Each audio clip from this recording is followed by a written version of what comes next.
नाज़रीन, अवामी न्यूज़ में खबरन जो सिलसिलो जारी है। इन वक्त असीं तव्हांखे खिपरो खां ख़बर ॾींदा हलूं त खिपरो खां राड़, बांको, चान्हियूं, मऊ समेत मुख़्तलिफ़ ॻोठनि ॾे वेंदड़ मेन रोड हंधा हंधा उखड़ी वियो आहे, जंहिंजो इंतज़ामिया अञा ताईं नोटिस न वरितो आहे, जंहिं सबबि इलाइक़े वासी सख़्त परेशानियुनि खे मुंहुं ॾेई रहिया आहिनि। रोड न हुजण जे करे बीमार मरीज़ पंहिंजे सूर जी सिट न सहंदे रस्ते में ज़िंदगी जी जंग हाराए वेंदा आहिनि।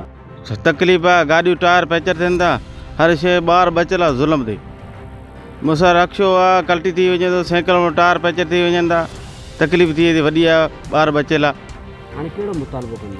मुताल इहो हाणे रोड ॾियणु खपे। रोड तमामु गंदो आहे साईं, जेको मोटरसाइकिल आहे डेली पंचर, टायर ट्यूब रोज़ानी नओं, सफ़ा का शइ कोन, ॿार बचे खे वॾी तकलीफ़ आहे, नओं ठाहिणु खपे गवर्नमेंट। इलाइक़े वासियुनि चूंडियल नुमाइंदनि तोड़े वसारनि खां मुतालबो कयो त असांखे रोड तइमीर कराए ॾिनो वञे, जीअं इलाइक़े जा माण्हू सुख जो साह खणी सघनि। कैमरामैन रहमान ऐं फज़ल उमरानी सां गॾु हरेश KBC अवामी न्यूज़ खिपरो। मज़ीद खबरों और तफसीलात के लिए विजिट करें हमारी वेबसाइट www.awamiNewsHD.com।